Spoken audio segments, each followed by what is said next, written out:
राज्यात 12वीचा निकाल 93.37%, 14,23,970 विद्यार्थ्यांपैकी 13,29,684 विद्यार्थी पास. 12वीच्या निकालात मुलींचीच बाजी, 95.44% मुलींनी मारली परीक्षेत बाजी, तर 91.60% मुलं परीक्षेत पास.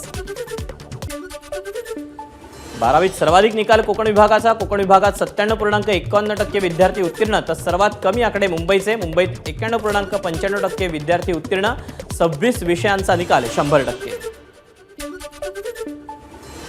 11वी प्रवेशासाठी 24 मे पासून नोंदणीला सुरुवात. यंदा 2 विशेष फेऱ्या होणार, त्यानंतर विद्यार्थ्यांना प्रवेश न मिळाल्यास विशेष आणि दैनिक गुणवत्ता फेऱ्या होणार. शिक्षण हक्क कायद्याअंतर्गत खासगी शाळांतील 25% राखीव जागांसाठी प्रवेश प्रक्रिया जुन्याच पद्धतीने राबवण्याची सुरुवात. राज्यभरातील पालकांचा प्रक्रियेला मोठा प्रतिसाद. मुंबईत 27 मे रोजी अजितदादांनी बोलावली राष्ट्रवादीच्या आमदारांची बैठक. मतदानासह निवडणुकीत महायुतीतल्या घटक पक्षांनी मदत केली का याची बैठकीत चर्चा होणार.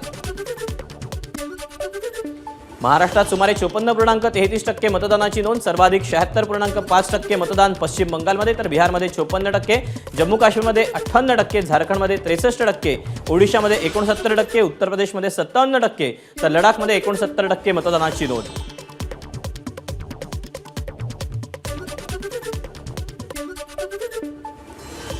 आणि यानंतर पश्चिम महाराष्ट्रातल्या बातम्यांचा घेऊया सुपरफास्ट आढावा. पुण्यातील रॅश ड्रायव्हिंग प्रकरणी सरकार ॲक्शन मोडवर. गृहमंत्री देवेंद्र फडणवीसांनी पुणे पोलीस आयुक्तालयात घेतली तातडीची बैठक. पुण्याच्या कल्याणीनगरमधील अपघाताची घटना गंभीर, आरोपीची सहज सुटका मान्य नाही, फडणवीसांची प्रतिक्रिया. तर पोलिसांनी कलम 304 अंतर्गत गुन्हा दाखल केल्याची फडणवीसांची माहिती. पुणे रॅश ड्रायव्हिंग प्रकरणात बालहक्क मंडळाचा निर्णय धक्कादायक असल्याची फडणवीसांची प्रतिक्रिया. तर या निर्णयाविरोधात वर्जा कोर्टात दाद मागणार असल्याची पत्रकार परिषदेत देवेंद्र फडणवीसांची घोषणा. पुणे उत्पादन शुल्क विभागाची पबवर कारवाई. विशाल अग्रवाल यांचा मुलगा ज्या पबमध्ये गेला होता त्याच कोझे अँड ब्लॅक पबवर कारवाई. गुन्हा दाखल झाल्यानंतर फरार झालेला पुण्यातील उद्योजक विशाल अग्रवालला पोलिसांकडून अटक. विशालसोबत ड्रायव्हर आणि आणखी एका व्यक्तीलाही छत्रपती संभाजीनगरमधून अटक. पुण्याच्या कल्याणीनगरमध्ये अपघात करणारा मुलगा अल्पवयीन असतानाही मद्य दिल्याप्रकरणी कोझी बारचे मालक प्रल्हाद भुतडा यांना अटक. हॉटेलचे संदीप सांगळे आणि मॅनेजर सचिन काटकर यांनाही अटक. अपघात झाला तेव्हा आरोपी दारू प्यायला होता, कोणताही रिपोर्ट निगेटिव्ह आलेला नाही. दोषींवर कडक कारवाई करणार, पुणे पोलीस आयुक्त अमितेश कुमार यांची माहिती. आरोपीला प्रौढ ठरवण्यासाठी आणि रिमांड होमसाठी आम्ही कोर्टात अर्ज केले, मात्र दुर्दैवानं आमचे दोन्ही अर्ज कोर्टानं फेटाळले. अमितेश कुमार यांची माहिती. तर कोणताही राजकीय दबाव नसल्याचंही स्पष्टीकरण. बिल्डर विशाल अग्रवालला पुण्यात आणलं, उद्या कोर्टात हजर केलं जाणार. पुण्याच्या कल्याणीनगरमधील अपघात प्रकरणात संभाजीनगरमधून अटक. अपघाताप्रकरणी राजकीय हस्तक्षेप बाजूला ठेवून योग्य ती कारवाई करा, पुण्याचे पालकमंत्री अजित पवार यांचे पुणे पोलीस आयुक्तांना आदेश.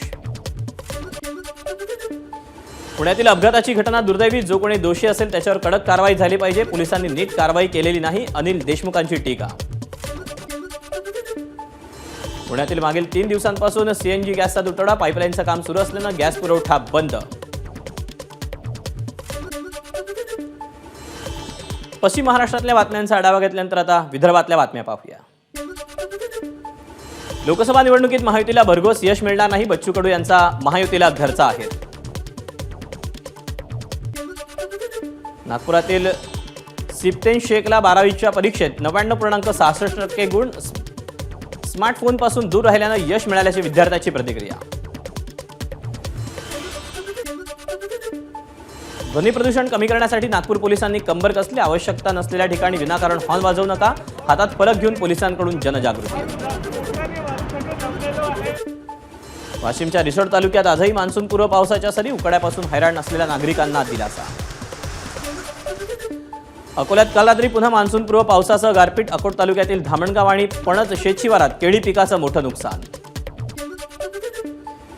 बुलढाण्यातील सिंदखेडराजे येथे लखुजी साळवे यांच्या समाधीसमोरील उत्खननात सापडलं पुरातन शिवमंदिर, 13व्या शतकातील यादवकालीन मंदिर असल्याचा दावा. भगवान नृसिंह महाराजांची जयंती या निमित्तानं वाशिममधील नृसिंह महाराज मंदिर दर्शनासाठी खुलं, संध्याकाळी 7 वाजेपर्यंत भाविकांना दर्शन घेता येईल, त्यानंतर वर्षभर मंदिर पुन्हा बंद. आणि यानंतर मराठवाड्यातल्या बातम्यांचा घेऊया वेगवान आढावा। छत्रपती संभाजीनगरमधील मुलगी राज्यात 12वी मध्ये पहिली तनिषा सागर बोरमणीकरला 100% गुण प्राप्त। हिंगोली जिल्ह्यात भीषण पाणी टंचाईमुळे जनावरांच्या चाऱ्याचा प्रश्न गंभीर। चाऱ्याचा भाव वधारल्याने शेतकऱ्यांची गायी आणि बैलांच्या विक्रीसाठी बाजारात गर्दी। हिंगोलीत भर उन्हात पाण्यासाठी महिलांची तारेवरची कसरत। हिंगोली शहरालगत असलेल्या अंधारवाडी इथे विहिरीतलं पाणी घेण्यासाठी महिला घालतायत जीव धोक्यात। लातूर कृषी बाजार समितीमध्ये तुरीला 12,000 तर हरभऱ्याला मिळाला 6,200 भाव। मात्र सोयाबीनला 4,500 दर मिळाल्यानं सोयाबीन उत्पादक नाराज। जालना जिल्ह्यातील अनेक लघु मध्यम प्रकल्प कोरडे ठाक। 330 गाव आणि 75 वाड्यांची तहान 490 टँकरनं भागवणार। अभिषेक पूजेच्या वेळी तुळजाभवानी देवीच्या समोर पुजारी उभे राहत असल्यानं भाविक दर्शनापासून वंचित। पूजेदरम्यान पुजाऱ्यांना बाजूला उभं राहण्याचे निर्देश द्यावेत। पुजारी मंडळाची जिल्हाधिकाऱ्यांकडे मागणी।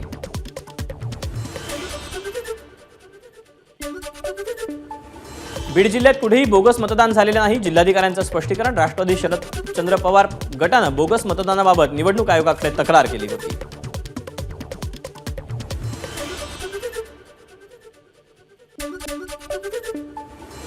धाराशिवच्या कळंब तालुक्यातील माळकरंजा गावात मातृपितृ पूजनाची परंपरा। शेकडो मुलामुलींनी आईवडिलांची पूजा करत कृतज्ञता व्यक्त केली।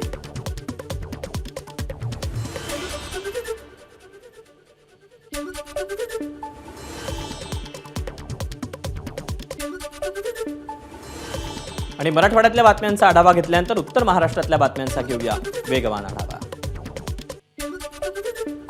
जळगाव जिल्ह्यात उष्णतेची लाट। तापमानाचा पारा 46 वर पोहोचल्यानं जनजीवन विस्कळीत। पीएपी मूर्तींवर अहमदनगर मनपाकडून बंदी कायम। मूर्तिकार आणि महापालिका अधिकारी यांच्यात झालेल्या बैठकीत तोडगा नाहीच, त्यामुळे जनआंदोलन उभारण्याचा मूर्तिकारांचा इशारा। मुक्ताईनगर तालुक्यात बेलसवाडी इथे गुरांच्या गोठ्याला आग। 6 गुरांचा आगीत होरपळून मृत्यू, तर शेतकऱ्यासही अवजारांचं नुकसान। नाशिकच्या सटाणा येथील अंबासांमध्ये कांदा साळीत आढळले बिबट्याचे बछडे मादीपासून चुकल्याचा अंदाज। आणि यानंतर कोकणातल्या बातम्यांचा सुपरफास्ट आढावा घेऊया। मान्सूनपूर्व पावसाचा कोकणातील दुर्गम आणि ग्रामीण भागाला फटका। वादळी वाऱ्यामुळे वीज पुरवठ्यावर परिणाम। राजापूर तालुक्यातील पूर्व भागात 25 ते 30 गावं अंधारात। नितेश राणेंनी सिंधुदुर्गातील हरकुड इथे जाऊन वादळी वाऱ्यामुळे नुकसान झालेल्या ग्रामस्थांची भेट घेतली। नुकसान झालेल्या भागांची नितेश राणेंकडून पाहणी।